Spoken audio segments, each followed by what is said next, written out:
तलवार की नोक पर या एटम बॉम्ब के डर से कोई हमारे देश को झुकाना चाहे, दबाना चाहे, ये देश हमारा दबने वाला नहीं, ये देश हमारा दबने वाला नहीं। लाल बहादुर शास्त्री जी भारत के दूसरे प्रधानमंत्री, जो गांधी जी के सबसे करीबी थे, जिनके बदौलत ही हमने 1965 का वॉर भी पाकिस्तान से लड़कर जीता था। लेकिन 10 जनवरी 1965 को उज्बेकिस्तान के ताशकेंट में उनका मर्डर हो जाता है।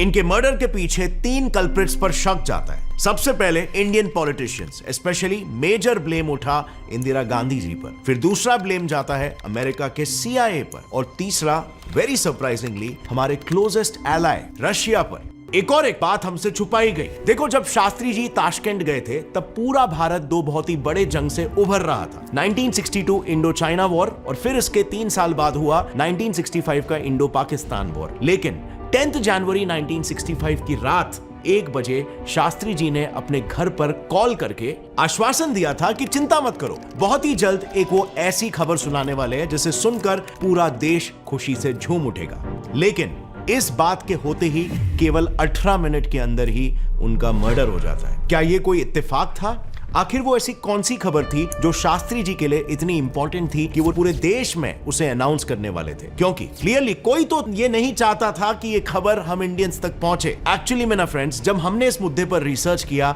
तो शास्त्री जी के मर्डर की पूरी कहानी में आपको इतने सारे लूपहोल्स मिलेंगे, इतने सारे डिस्क्रिपेंसीज मिलेंगे। जैसे कि जब उनका शरीर पूरा नीला हो गया था तब उनका पोस्टमार्टम किसी ने क्यों नहीं करवाया? उनके गले पे और उनके पेट पर 2 कट्स थे। हार्ट अटैक में कट्स कैसे आ सकते हैं? और उन कट्स की जांच क्यों नहीं करवाई गई?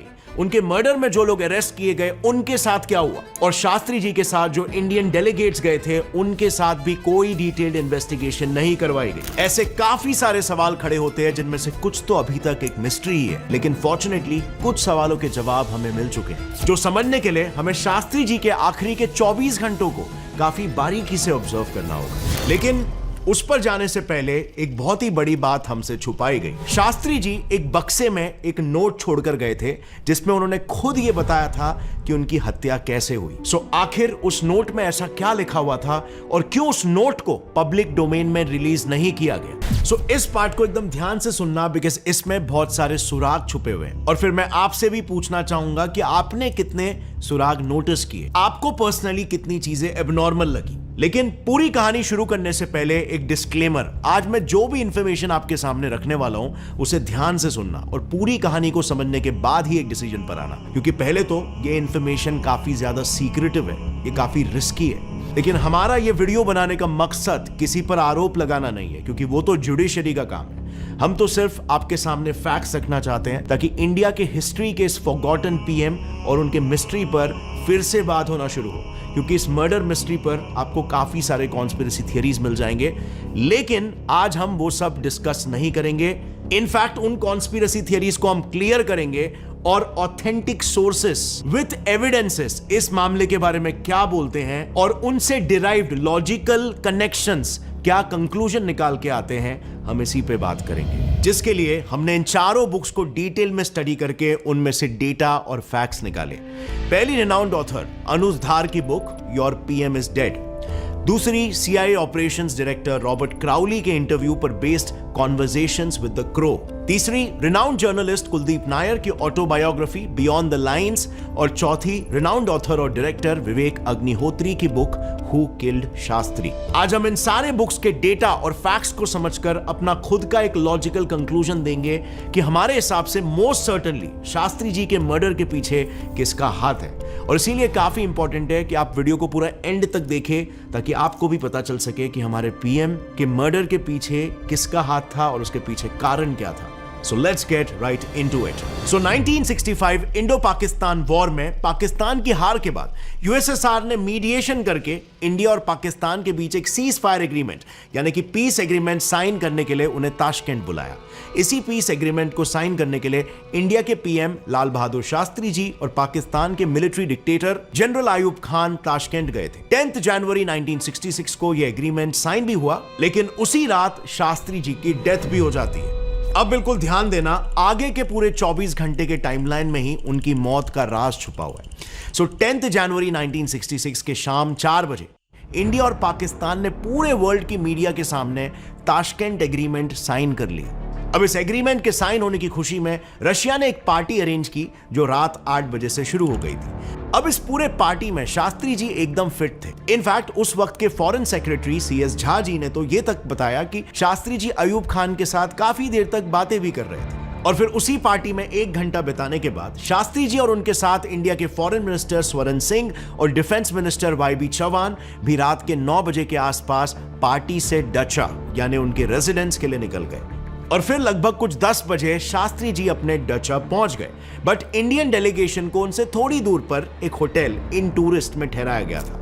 नाउ ऑब्वियसली पीएम को उस रेसिडेंस में अकेले नहीं ठहराया गया था। उनके साथ इन टोटल 5 लोग थे। उनके पर्सनल फिजिशियन डॉक्टर RN चुग जो शास्त्री जी के साथ 1955 से जुड़े हुए थे, उनके सिक्योरिटी ऑफिसर R कपूर, उनके प्राइवेट सेक्रेटरी JN सहाय, उनके पर्सनल असिस्टेंट MMN शर्मा और उनके 20 साल पुराने पर्सनल अटेंडेंट रामनाथ शास्त्री जी के इतने क्लोज थे कि शास्त्री जी इनके सिवाय और किसी के भी हाथों का खाना नहीं खाते थे। सो बाकी इंडियन डेलीगेट्स को थोड़ी दूरी पर रखा था, लेकिन ये 5 लोग शास्त्री जी के अटमोस्ट ट्रस्टेड लोग थे और इसीलिए उनके साथ ठहरे हुए थे। फिर रात कुछ 10 बजे से 10:20 के करीब रामनाथ शास्त्री जी से खाना पूछने के लिए आए। पहले तो शास्त्री जी ने खाना खाने से मना किया क्योंकि उन्होंने पार्टी में कुछ खाया था, बट फिर उन्होंने रामनाथ जी से कुछ लाइट खाने के लिए मांगा। रामनाथ ने फिर किचन में जाकर मोहम्मद जान और रशियन कुक्स द्वारा बनाया हुआ पालक करी शास्त्री जी को सर्व किया। इसे खाने के बाद शास्त्री जी स्टडी रूम चले गए,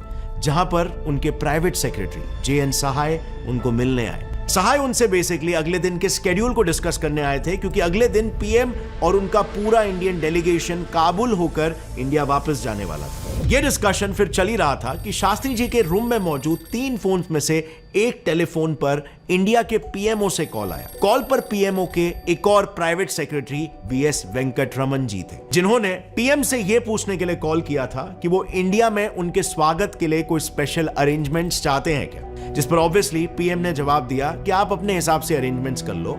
इसके बाद शास्त्री जी ने वेंकटरमन जी से पूछा कि ताशकेंट एग्रीमेंट को लेकर इंडियंस का क्या रिएक्शन है। इस पर वेंकटरमन जी ने बड़े कैजुअली कहा कि पूरे देश ने इसे काफी पॉजिटिवली लिया है, और बस बात होते ही कॉल कट हो गया। अब इसके बाद शास्त्री जी ने दूसरा कॉल अपने फैमिली को किया, बट किताबों में इस कॉल को लेकर 2 अलग अलग इंटरप्रिटेशंस हैं, यानी कि अलग अलग किताबों में अलग अलग टाइमिंग्स और अलग अलग फैमिली मेंबर्स को मेंशन किया हुआ है। अनुज धार जी की बुक के हिसाब से रात 10:30 बजे शास्त्री जी ने अपने वाइफ को कॉल किया था, बट उनको आवाज नहीं आ रही थी उनकी, और इसीलिए वो कॉल उनके छोटे सन in law VN Singh ji ने लिया, जिनसे भी शास्त्री जी ने ताशकेंट एग्रीमेंट को लेकर इंडियंस के क्या रिएक्शन इसके बारे में ही पूछा। लेकिन on the other hand Vivek Agnihotri ji की किताब में बताया गया है कि शास्त्री जी ने रात को 1 बजे अपनी बेटी कुसुम शास्त्री से बात की। उनसे भी उन्होंने ताशकेंट एग्रीमेंट को लेकर ही इंडियंस का क्या रिएक्शन है यही पूछा, और जब उन्होंने कहा कि इंडियंस इस बात से बिल्कुल खुश है, तो ये सुनते ही उन्होंने कुसुम को अपनी वाइफ ललिता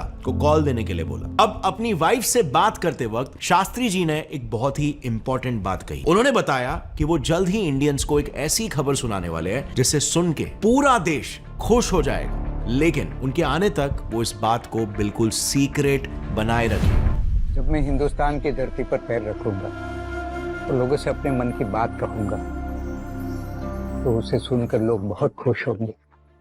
बात खत्म होते ही कॉल एक बार फिर से डिस्कनेक्ट हुआ। रामनाथ ने शास्त्री जी को फिर डेली रूटीन के हिसाब से दूध सर्व किया। इसे पीने के बाद शास्त्री जी कुछ देर तक कमरे में ही चक्कर लगाते रहे, और फिर उन्होंने रामनाथ से पानी मांगा, जो उसने वहीं पर मौजूद एक जग से दिया, और रात 12:30 बजे रामनाथ PM के रूम से निकल गए। इसी बीच जब शास्त्री जी अपने कमरे में चक्कर लगा रहे थे, तब उन्हें एक जर्नलिस्ट प्रेम वैद्या ने अपने कैमरा में कैप्चर भी किया था, और यह वीडियो शास्त्री जी का लास्ट सीन अलाइव वीडियो बन गया।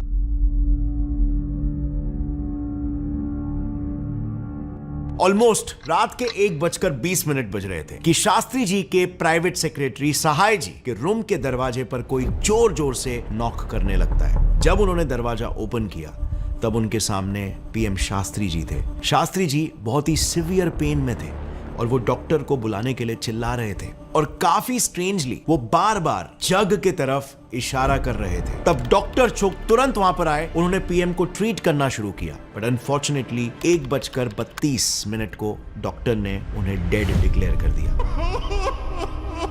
यानी कि 1:20 के एग्जैक्टली 12 मिनट बाद शास्त्री जी की मौत हो जाती है। अब शास्त्री जी का ये आखिरी मोमेंट दोनों भी किताबों में बिल्कुल सेम ही लिखा हुआ है। ये थी बेसिकली हमारे पीएम शास्त्री जी के लास्ट 24 आवर्स की पूरी कहानी, जिस मामले को पूरे देश भर में एक मामूली सा हार्ट अटैक बताकर दबाने की कोशिश की जाती है। शास्त्री जी का नाम ही इतिहास से मिटाने की कोशिश की जाती है। अगर ये वीडियो का क्लिप आपको पसंद आया तो पूरी वीडियो चेक करना मत भूलना, लिंक नीचे डिस्क्रिप्शन में है।